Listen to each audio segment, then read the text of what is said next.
All right, now let's get into a short segment of G.I. Joe is G.I. Joe. And basically, this week on G.I. Joe is G.I. Joe, let's talk about the Nightforce Shockwave. And I'm going to piggyback another situation on that. G.I. Joe burnout. But let's talk about G.I. Joe Nightforce Shockwave. I think this is the best looking Ram cycle. Of course, it's all black. What doesn't look good in neutral colors? Black, navy blue, all white. Comes with the little drone that the first Firefly had, which I always liked that backpack. I thought that was pretty dope. And then actually this Shockwave looks pretty good in the muted out colors. Another repaint. Definitely an easy pass. Is it something I'm crazy over? No. But I do think it looks good, and I do think it's a solid figure, and I probably will pick up one. It's not something I'm going to be trying to chase down to get those multiple black bikes. And my biggest thing when it comes to that, I bought a lot of my bikes secondhand off eBay. I would get the set, and then if I'm just looking for the bike and I don't need the figure again, that's cool. But this is part of the Walmart line.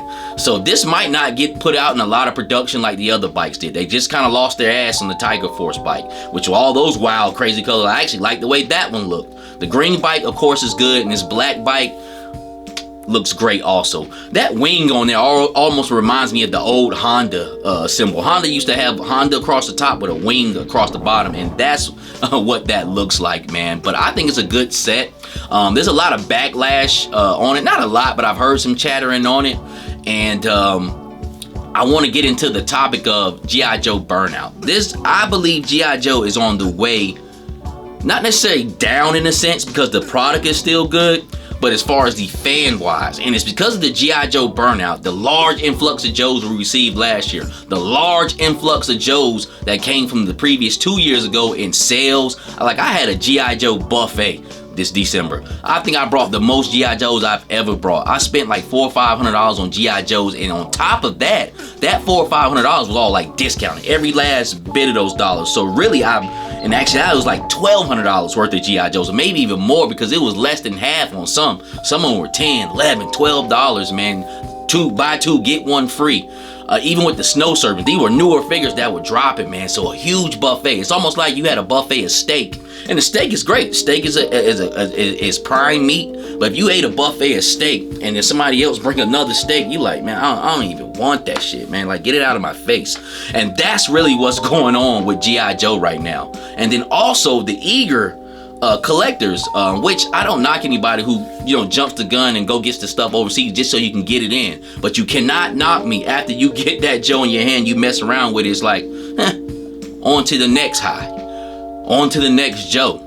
You know what I'm saying? You totally forget about that. Turn around and actually enjoying your collection, because we're so quick to consume so much Joes, and so much product is being put out, and all the product is good. Be honest with you, I haven't had really a complaint out of a G.I. Joe in a minute, man. So this is what's causing the burnout, because it's just an overconsumption. I don't care what you do in life.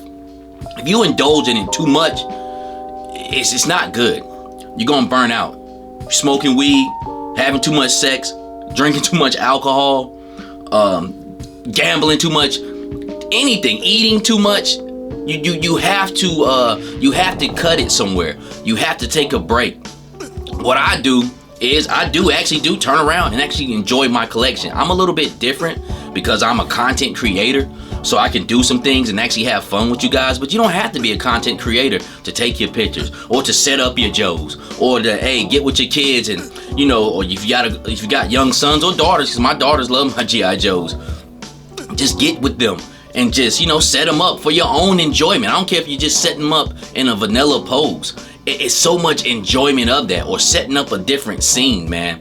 And that's what we have to do.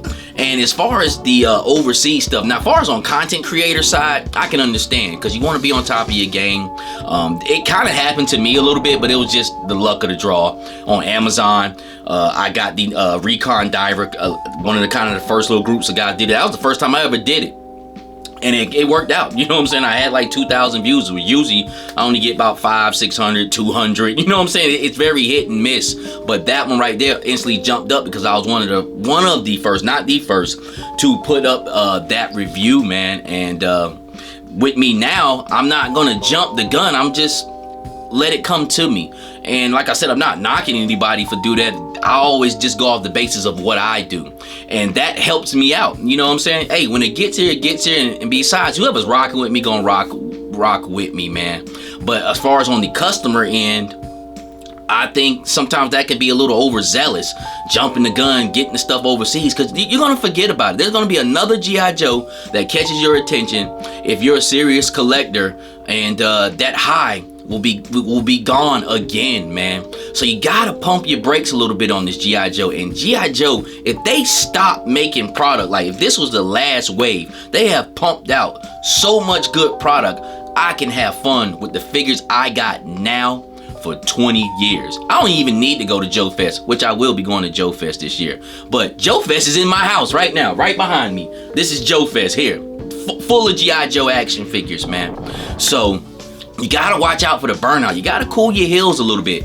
Those figures will be there. Now, will I say on some Ollie's type ordeal next year? I don't know. I believe the production is gonna go down. So you don't wanna, just like, okay, I'll get it at Ollie's.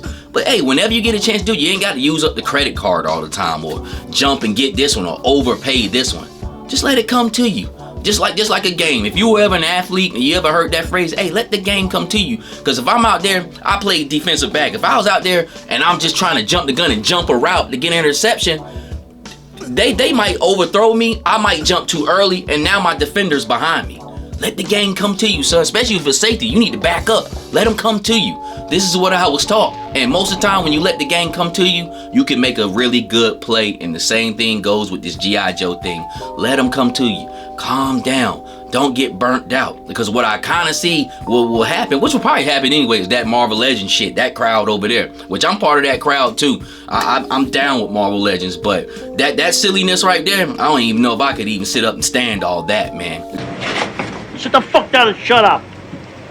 Because we got good product here.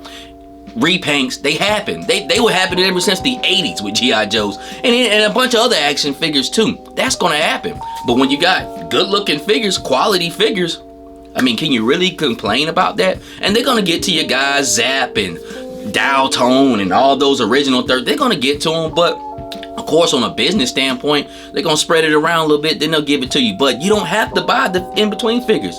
Wait, let the game come to you. Dodge the G.I. Joe burnout. And that's all I got to say on G.I. Joe is G.I. Joe.